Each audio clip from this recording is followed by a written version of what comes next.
Amen. We are in Genesis, I believe it's chapter 40.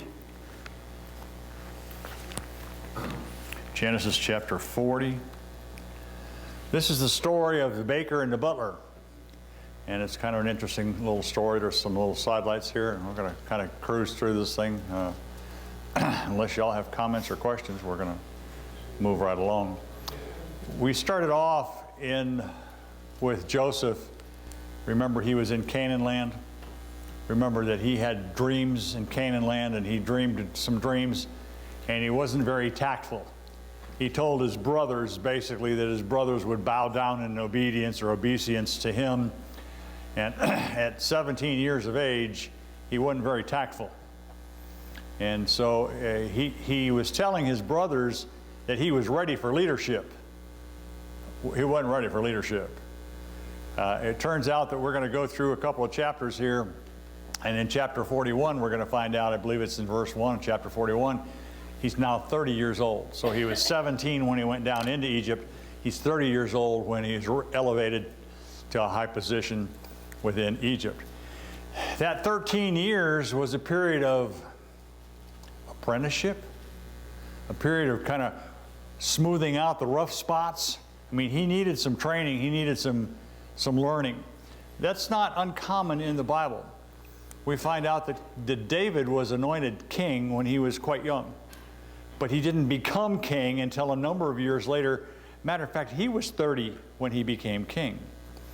We think in terms of the Lord Jesus himself.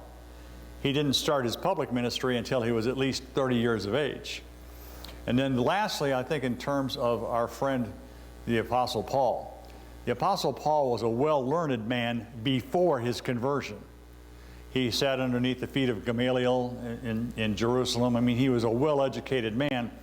But after he got saved, what happened to him? He went to the desert for 3 years for training. He wasn't ready yet. He had to go through some training, so it's not uncommon. So we're going to see that through this passage, kind of just think in the back of your mind, that Joseph goes down at the tender young age of 17, but he goes through trials, hardships, difficulties. He goes from the pit, okay, to the prison, to the palace. And I think that he's going through a process of time. And God does that with us. He works through different ways in each and every one of us to kind of smooth off the rough spots and kind of prepare us for what he has for us. And he has something for us. I don't care how old you are. God's got a job for you to do. He's got a mission for you to do. And that job for all of us is to tell somebody else about Jesus, to be a witness to others, to be a witness to our family, and many, many other things. Okay, to be an encouragement to one another.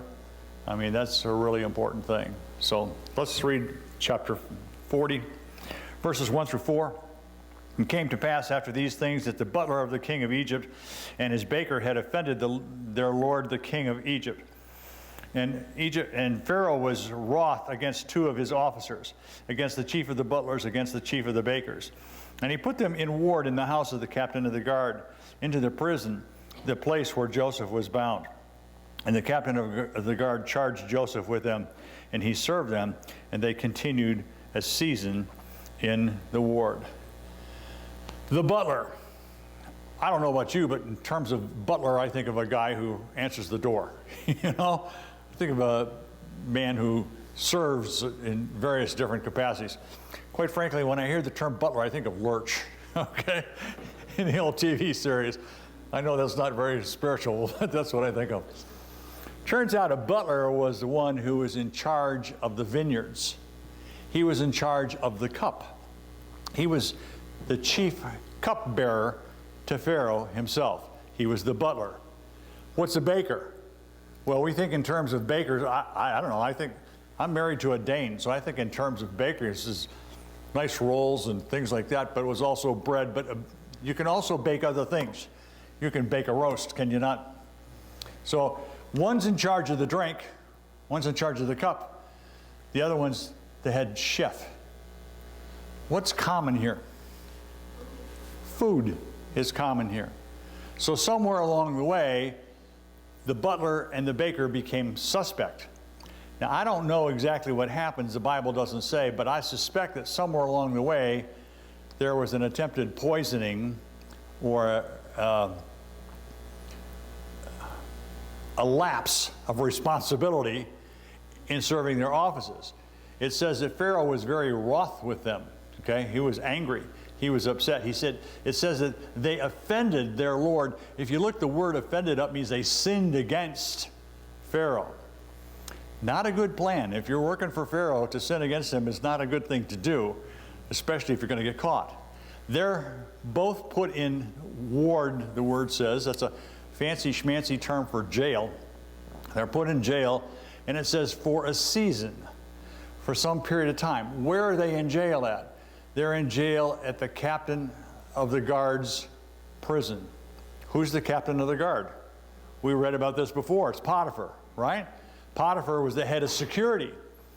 So we've got two officers in Pharaoh's household or in Pharaoh's service, suspect of some kind of a crime, put in jail while they're being investigated.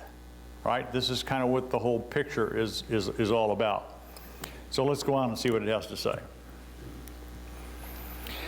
Verse number 5. And they dreamed a dream, both of them, each man his dream in one night, each man according to the interpretation of his dream, the butler and the baker of the king of Egypt, which were bound in prison.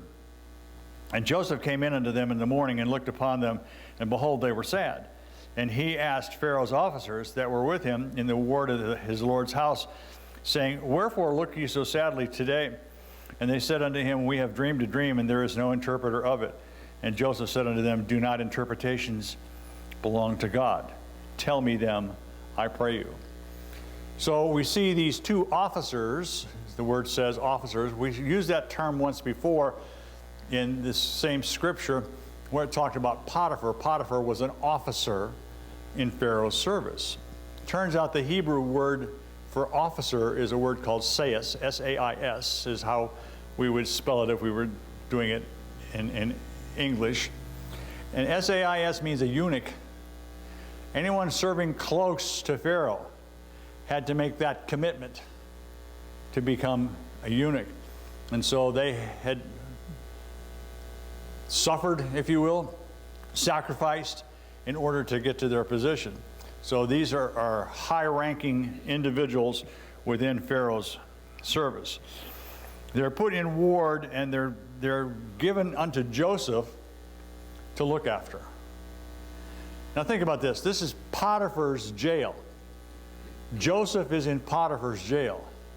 There are those that say that Potiphar was extremely angry with Joseph, and he put him under hard tests. But he puts these very important prisoners in Joseph's care.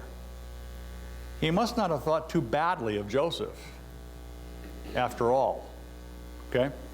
So they're in Joseph's care. They dream a dream, and we're going to go into this a little further. Oh, the dream. We have dreamed a dream, and verse number 8, we have dreamed a dream, and there is no interpreter of it. And Joseph said unto them, Do not interpretations belong to God? Tell me them, I pray you. Had these two officers been free, not been in ward, not been in jail, it's most likely that they would have gone to the occult. They would have gone to the magicians. They would have gone to soothsayers. They would have gone some other place to find an answer to their dreams. They would have been involved with magic. But they're in jail, and there's no place else to go, so they go to Joseph. Joseph says, Tell me your dreams, because God will give the answer. Joseph gives credit to God, and you'll find throughout this whole story, he gives credit to God time and time and time again. He doesn't take credit to himself. He doesn't stand up there and say, I've got the power. He says, God's got the power. What does he become? Tell them to me. He becomes God's, if you will, interpreter to these lost people. Okay. Verse number 9.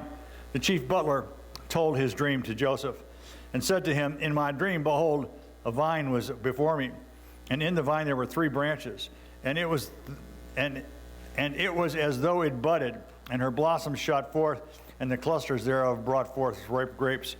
And Pharaoh's cup was in my hand. And I took the grapes and pressed them into Pharaoh's cup, and I gave the cup into Pharaoh's hand.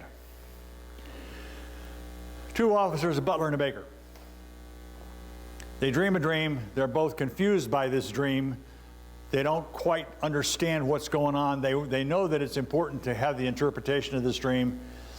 And they also know that they're in jail and they're under arrest, and they're also under investigation.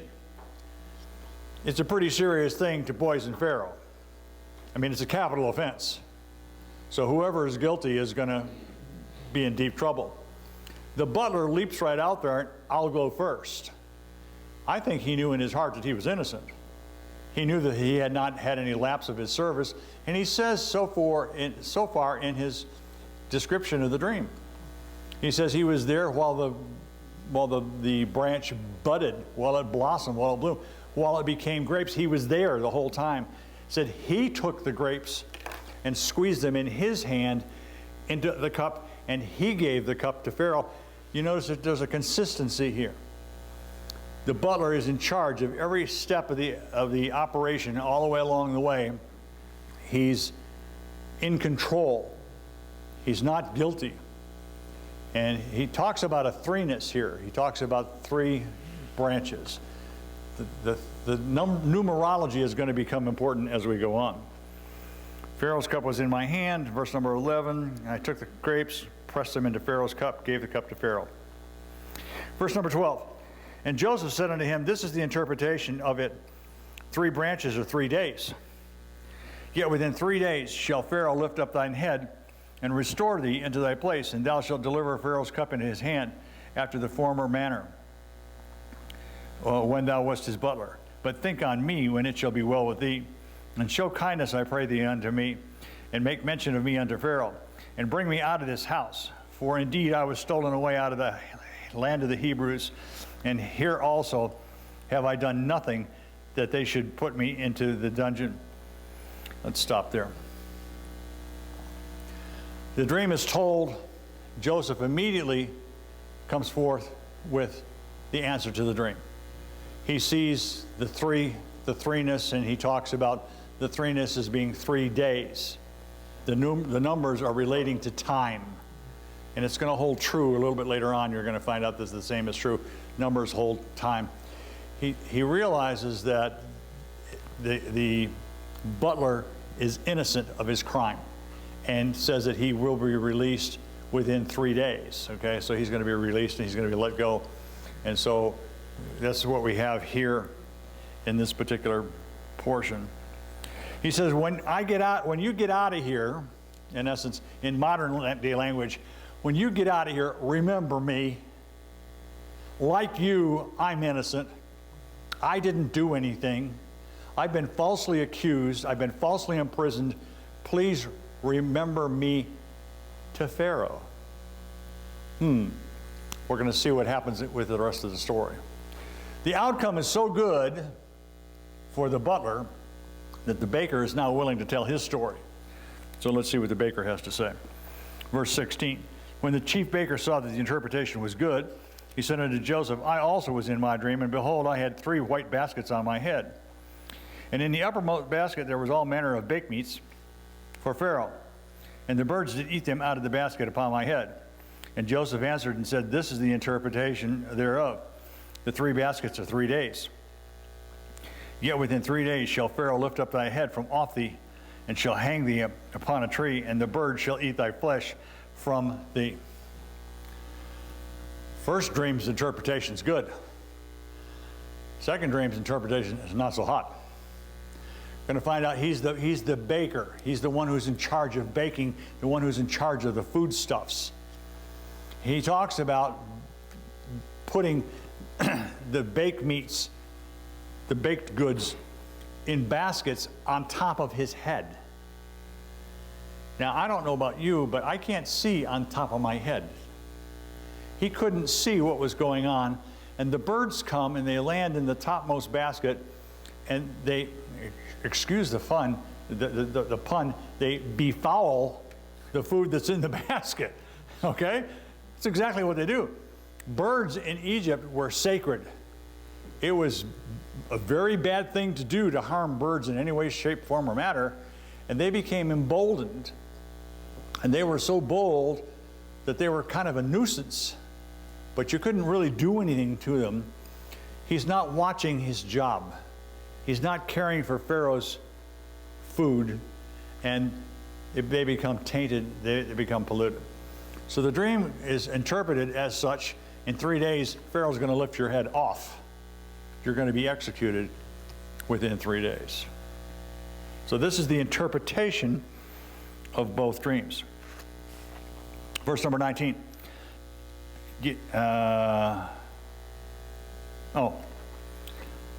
Excuse me. The fowls of the air come down. Turn to Matthew 13.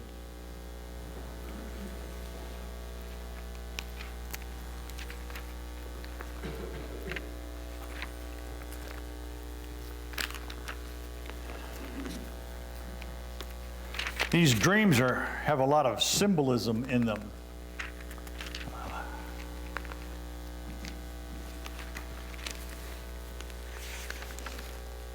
Matthew number 13 talks about the parable of the sower. You know the story? The sower sows the seed, he goes throughout, he casts the seed upon the ground, and various things happen in various places. And in Matthew 13 it talks about the sowing of the seed. Let's see if I can find the exact verses. Pardon me? And he spake many things, and thank you. And he spake many things unto them in parables, saying, Behold, a sower went forth to sow. And when he had sowed, some seeds fell by the wayside, and the fowls came and devoured them up. I believe we're going to be down in number 18 or so. Hear ye therefore the parable of the sower. When anyone heareth the words of the kingdom and understandeth it not, then cometh what? The wicked one, and catcheth away that which was sown in his heart. He's equating the fowls of the air to the wicked one in this parable. Fowls are not looked upon in a favorable fashion within God's word. So the fowls of the air. Let's go back to where we were at before. And verse number 20. And it came to pass the third day, which was Pharaoh's birthday, he made a feast unto all his servants. And he lifted up the head of the chief butler and of the chief baker among his servants. And he restored the chief butler to his butlership again. And he gave the cup into Pharaoh's hand. But he hanged the chief baker, as Joseph had interpreted. And yet did not the chief butler remember Joseph, but forgat him. Just as Joseph had interpreted the dreams, so they came true. It says that Pharaoh's birthday was being celebrated, so he threw a party, I guess in his own honor. And he invited all of his servants, and this is where all this takes place. The butler is set free, as said it would happen. Let's see what happens in verse number 41. And it came to pass at the end of 2 full years that Pharaoh dreamed, and behold, he stood by the river. And there came up out of the river 7 well-favored kine and fat-fleshed, and they fed in a meadow. And behold, 7 other kine came up after them out of the river, ill-favored and lean-fleshed, and stood by the other kine upon the brink of the river. And the ill-favored and lean-fleshed kine did eat up the 7 well-favored and fat kine. So Pharaoh awoke, and he slept and dreamed a second time. And behold, 7 ears of corn came up out of the stalk, rank and good. And behold, 7 thin ears, and blasted with the east wind, sprang up after them. And the 7 thin ears devoured the 7 rank and full ears. And Pharaoh woke up, and behold, it was a dream. Dreams are often used in the Bible as a vehicle of telling God's plan, God's word, God's thing. We remember when our friend Jacob was leaving mom and pop and was headed to Uncle Laban. He went to a place called Bethel. And at Bethel, what did he do? He slept. Remember, he used his rock for a pillow. And he dreamed a dream, and when he dreamed that dream with the rock as his pillow, what did he see? He saw a ladder going up into heaven, and angels ascending and descending from heaven And so we see that dreams were used in that particular case. In Joseph's case, dreams are in twos. You remember when he was in Canaan land? He dreamed a dream and told his brothers that his brothers would bow down to him one day. He was a younger brother. They didn't take too kindly to what he said. But then he had a second dream, and he dreamed that the sun, the moon, and the stars would all bow down to him in obeisance, and he told it to his father. So, and his father interpreted that as, do you think your mother and I and all your brothers will bow down to you? Two dreams in Canaan land. We see he's in the jail later on in Egypt, a number of years later, about 13 years later, we find out that there's two dreams. There's a dream of the butler, there's a dream of the baker. We're going to find out that Pharaoh, we just read about him, had two dreams. He dreamed about the kine. Kine is a fancy schmancy old-fashioned word for cattle or cows. And he also is going to dream about the wheat or the stalks. So there's two, and there's dreams, and they follow throughout Joseph's story. Kine. Egypt is well known for its gods and goddesses. The old-fashioned Egypt had all kind of different gods.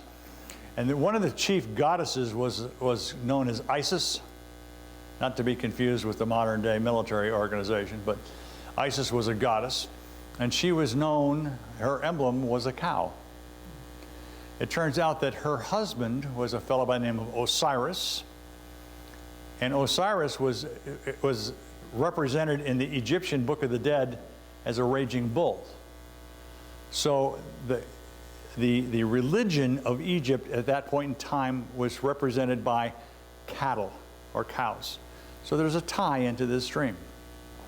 Notice that the story says that the kine came up out of the river. Now, I don't know about you, but I have never seen cows come up out of a river unless they went down in the first place. They come up sort of miraculously out of a river. Dreams are a little flaky at best, right? I mean, weird things happen in dreams all the time.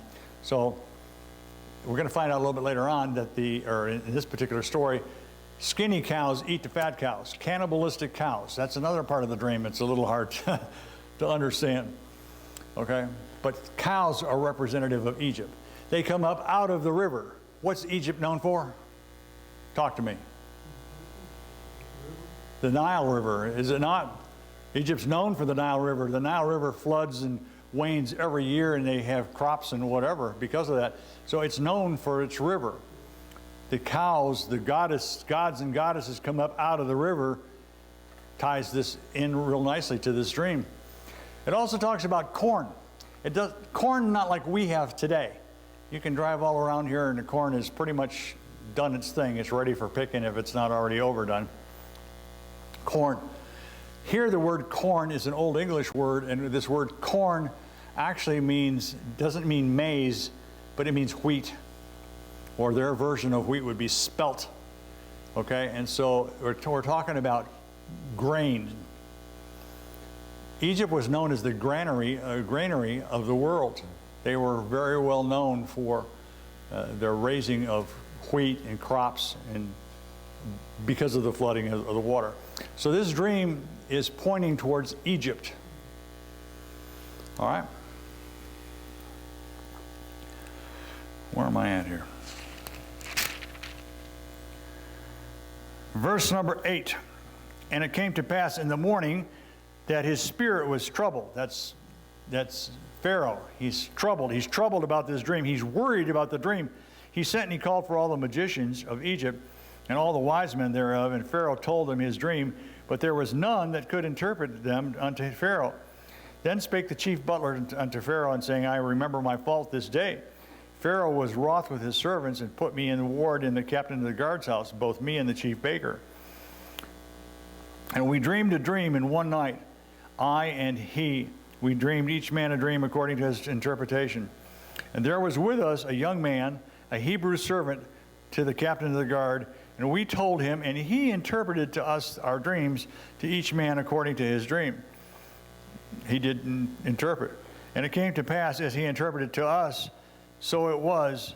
Me he restored unto mine office, and him he hanged. Pharaoh's troubled by this dream. He knows he's had a dream. He knows he's had two dreams. and he doesn't understand it.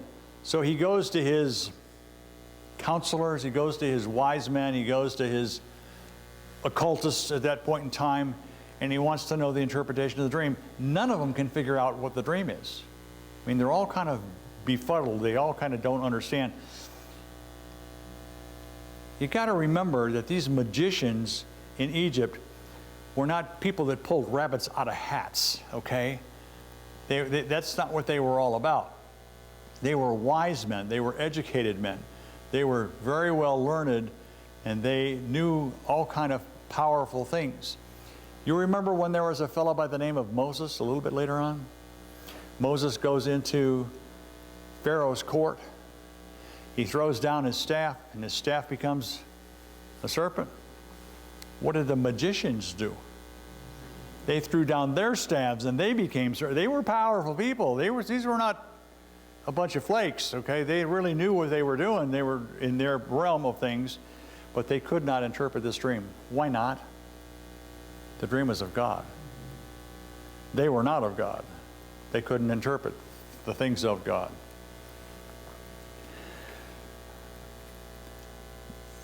The butler recognizes the fact. He says, oh man, I forgot all about this guy down in prison. He tells Pharaoh, he says, when I was in prison, there was a slave. There was a Hebrew, right? He was in jail.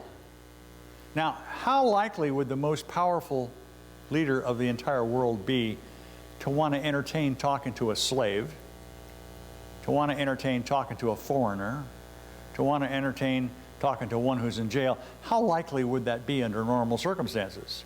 No. No, he would tend to want to go with whatever his own people had told him. But God puts this upon his heart. And so we're going to find out from the rest of the story is that Joseph is called for by Pharaoh. He's called for, and he's brought up out of the prison to stand before Pharaoh. You know, a lot of believers, a lot of people have faith for a period of time until the going gets rough, until tough times come. And then when the going gets tough and the tough times come, they look at the circumstances, not the God of the circumstances, and they have a tendency to fall away from their faith. Happens all the time. Here's our friend Joseph.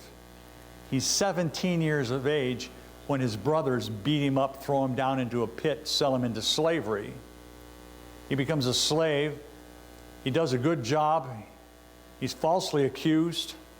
He's thrown into prison. This is the second time he hasn't done anything. He's thrown into prison. He interprets the story for the two officers of Pharaoh's court.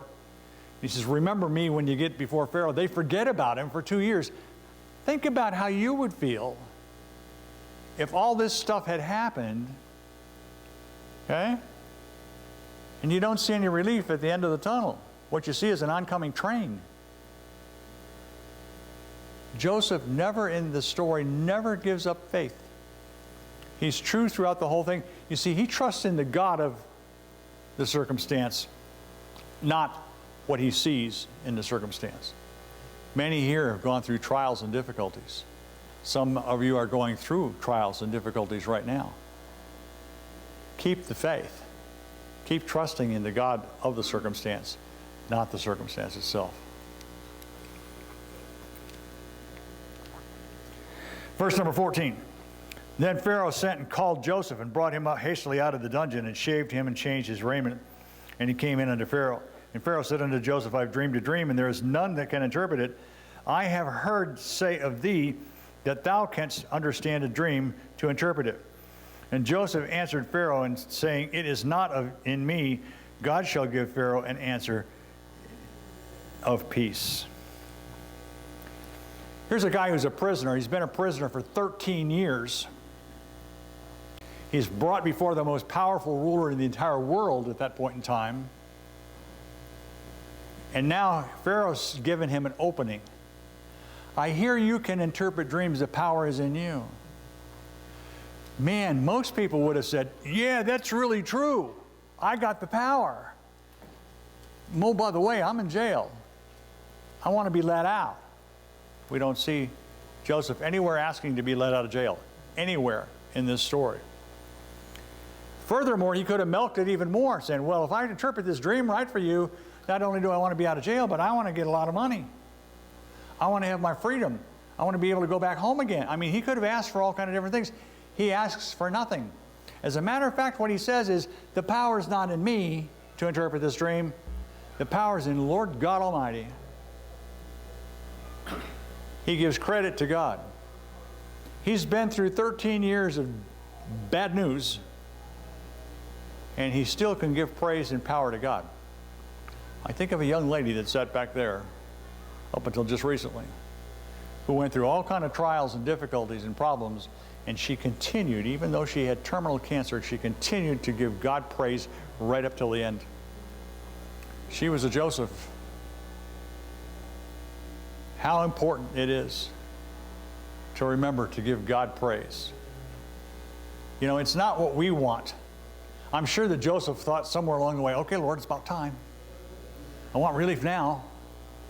But God was preparing the way. You see, what Joseph didn't understand, what Pharaoh didn't understand, this whole thing is based upon God's timing. It had to be just timed just right. Joseph went from the pit to the palace so that he could become a leader to spare Egypt from the trouble that was coming that they didn't even know was coming. But not only did he spare Egypt and some of the nations that are around them, but he would reunite a family after all these years of separation. We'll continue there next week. Brother Doyle, would you close us in prayer?